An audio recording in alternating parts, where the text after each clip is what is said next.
Mohon kepada hadirin yang belum menempati tempat duduknya untuk segera menempati tempat duduk masing-masing. Karena kita akan lanjutkan ke segmen keempat. Mohon untuk duduk sehingga tidak menghalangi pandangan ke panggung.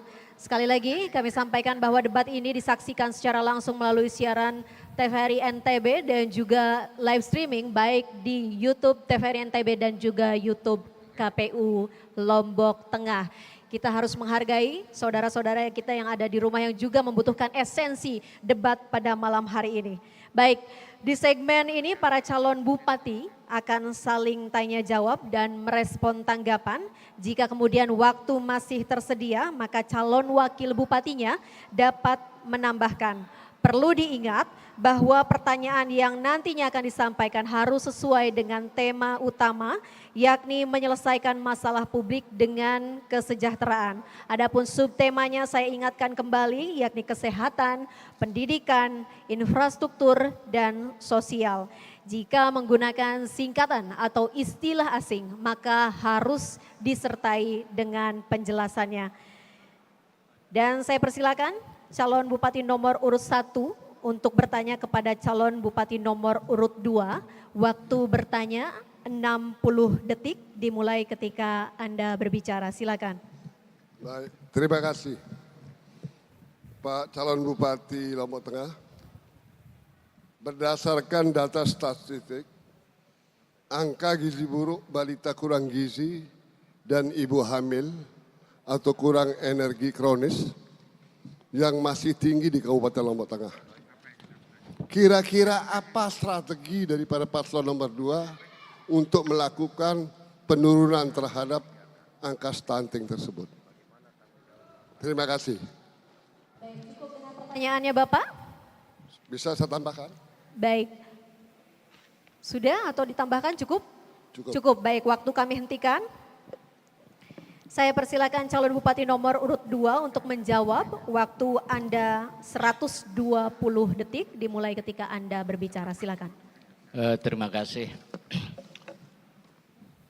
Begitu kami selesai dilantik COVID, lalu kemudian berikutnya COVID 2 tahun, selanjutnya kami menyelesaikan stunting, termasuk di dalamnya tentu gizi buruk.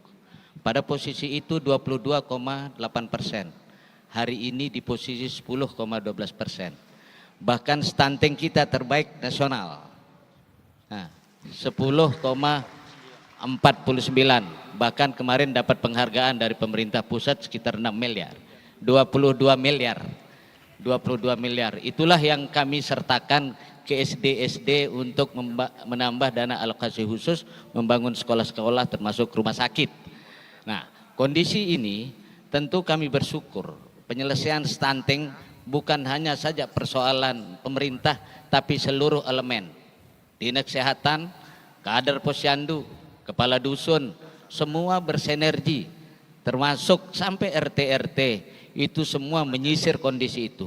Kalau hari ini tinggal 10, sekian persen, maka kerja-kerja ini mudah-mudahan Allah SWT meridhai nanti di 2025 kita akan tuntaskan. Ini hari ini di posisi 10,49%, berangkat dari 22%. Terima kasih. Masih ada waktu, akan ditambahkan? Belum lagi kita berpikir tentang kondisi kemiskinan ekstrim yang menurun dari 3,4% jadi 0,72% tahun 2024. Ini menyebabkan angka kemiskinan ekstrim Kabupaten Lombok Tengah paling rendah di Nusa Tenggara Barat. Artinya kerja-kerja bareng semua kita ini sudah berjalan sesuai dengan harapan, tinggal kita lanjutkan ke depan. Terima kasih moderator dan kepada seluruh keluarga besar masyarakat Lombok Tengah, saya ucapkan terima kasih atas kerja-kerja bareng ini. Baik, waktu habis. Terima kasih. Silakan Cabup nomor 1 untuk menanggapi jawaban Cabup nomor 2. Waktunya 60 detik dimulai saat Anda berbicara. Baik, terima kasih.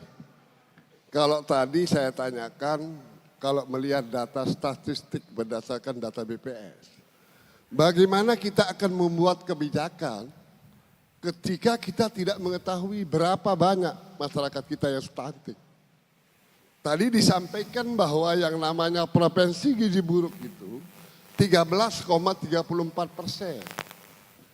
Balita kurang gizi berdasarkan data BPS itu 4.815. Begitu juga ibu kurang gizi kronis, itu juga 4.724. Artinya kalau yang namanya gizi buruk atau ibu hamil yang kurang gizi ini tidak cepat tertangani, maka akan berpotensi menjadi lahir berat badan rendah. Itu berpotensi menjadi masyarakat menjadi stunting. Kita harus tahu datanya sehingga kita punya Waktu target. habis, Bapak. Berapa yang harus Waktu diturunkan habis. per tahun. Waktu habis. Terima kasih. Baik. Harap tenang. Harap tenang. Berikutnya kami persilakan calon bupati nomor urut 2 untuk bertanya kepada calon bupati nomor urut 3. Waktu Anda bertanya 60 detik.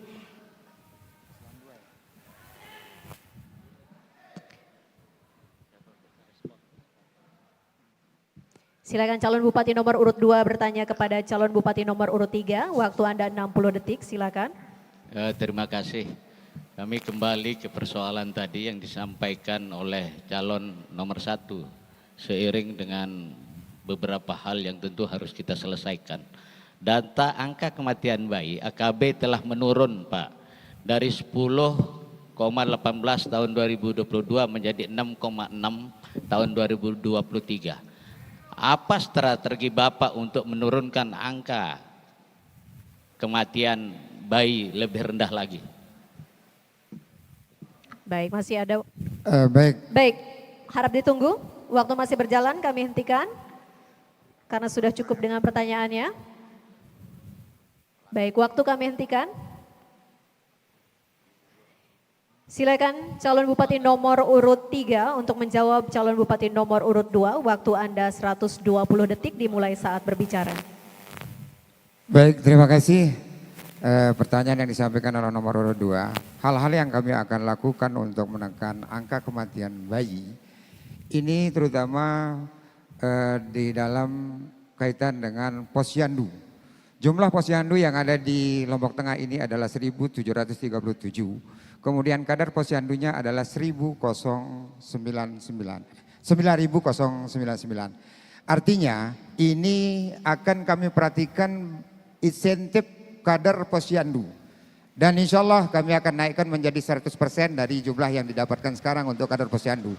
Sehingga nantinya kadar posyandu ini bisa akan melaksanakan tugasnya dengan baik untuk melayani masyarakat. Sehingga dengan hal itu bisa untuk memberikan penyuluhan atau penerangan kepada ibu-ibu hamil. Kemudian kita akan memberikan PMT, pemberian makanan tambahan, kemudian tablet tambah darah, imunisasi, ASI eksklusif, ASI eksklusif, pemantauan tumbuh kembang balita. Jadi ini akan kami lakukan.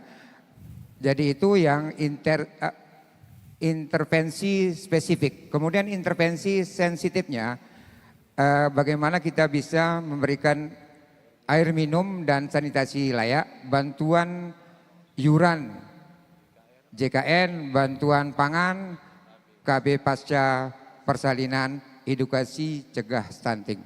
Jadi ini yang akan kami lakukan jika kami terpilih nanti di Pilkada 2024 ini.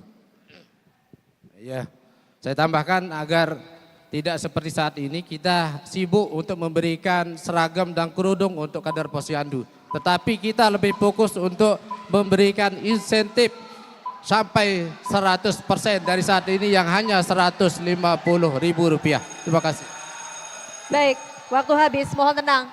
Hadirin, harap tenang. Bapak Ibu harap tenang. Baik, kami persilakan kepada calon bupati nomor urut 2 untuk merespon jawaban dari pasangan nomor 3. Waktu Anda 60 detik dimulai saat berbicara. Silakan. Terima kasih paslon dengan nomor urut 3. Apa yang tadi disampaikan sudah kami laksanakan. Kerja-kerja pemerintah, peningkatan kapasitas kompetensi tenaga kesehatan tentu harus ditambah. Peningkatan kualitas sarana dan prasarana layanan kesehatan terus menjadi perhatian. Puskesmas sudah lantai 2, lalu kemudian Alhamdulillah betul kader Posyandu, tapi memang kader Posyandu 9.000-an jumlahnya, harus juga menjadi perhatian. Kemudian peningkatan promosi dan penyuluhan terkait kesehatan bagi bayi pasangan usia subur, ini juga menjadi perhatian. Dan alhamdulillah wa syukurillah, terbukti dari AKB yang 10,18 sekarang sudah menjadi 6,6. Ini adalah kerja-kerja bareng kita semua, dan terima kasih. Baik, waktunya habis. Terima kasih. Harap tenang. Berikutnya kami silakan calon bupati nomor urut 3 untuk bertanya kepada calon bupati nomor urut 1. Waktu Anda bertanya 60 detik dimulai ketika Anda berbicara. Silakan. Baik, terima kasih. Yang saya hormati paslon nomor urut 2. Mohon maaf. Dalam hal ini pembangunan infrastruktur wilayah pada periode pemerintahan ini sangat terbatas. Dalam melakukan pembangunan infrastruktur seperti jalan, lalu dari sisi pemerataan pembangunan juga tampak terjadi ketimpangan antara wilayah. Bagaimana strategi Anda untuk mempercepat pembangunan infrastruktur yang berkeadilan? Jadi ini antara wilayah utara dan selatan. Demikian. Cukup pertanyaannya? Baik, terima kasih. Waktu kami hentikan. Silakan untuk calon bupati nomor urut 1 menjawab pertanyaan dari calon bupati nomor urut 3. Waktu Anda 120 detik dimulai saat Anda berbicara. Baik, terima kasih. Kalau kita melihat data hari ini, panjang jalan kabupaten itu adalah 806 km persegi. Artinya apa? Dari 806 km itu, ada 459 km itu yang mantap. Artinya setengah dari panjang jalan kabupaten. Strategi kami, karena panjangnya dalam kabupaten ini, maka ketika kami terpilih nanti, sebagian dari para jalan kabupaten itu kami akan naikkan statusnya menjadi jalan strategis provinsi yang memiliki syarat. Seperti contoh hari ini, yang namanya wilayah BK dan BKU itu tidak ada 1 meter pun, 1 jengkal pun jalan strategis provinsi. Semuanya itu masih jalan kabupaten. Maka sampai kapanpun kalau tidak kita membangun yang namanya Batu Keliang Utara itu, atau kita tingkatkan jalannya menuju jalan provinsi, maka perkembangannya tidak akan bisa seperti sekarang ini. Oleh karena itu ke depannya kita harus melihat tergantung rencana tata ruangnya. Bagaimana lintasan harian rata-rata daripada jalan itu. Tidak sembarang kita membangun jalan. Membangun jalan itu ada indikator dan parameter untuk membangun jalan itu. Kalau jalan itu hanya kambing saja yang jalan, untuk apa kita perbaiki? Tetapi ketika jalan itu lintasan harian rata-ratanya banyak, maka wajib pemerintah itu akan membangun jalan. Karena persoalannya adalah ketika resiko terjadi di jalan itu, maka pemerintah berhak untuk dituntut. Karena itu mengganggu tanggung jawab pemerintah. Oleh karena itu ke depannya kami akan melihat berdasarkan rencana tata ruang wilayah. Waktunya habis, terima kasih. Berikutnya kami silakan calon bupati nomor 3 untuk merespon jawaban dari calon bupati nomor 1. Waktu Anda 60 detik dimulai saat berbicara. Baik, terima kasih. Jadi paslon nomor 1 senior saya. Jadi kaitan dengan yang saya maksudkan dari pertanyaan saya adalah apa yang Anda lakukan terkait dengan pembangunan infrastruktur yang berkeadilan antara utara dengan selatan. Karena menurut kajian bahwa ini tidak terjadi ada ketimpangan.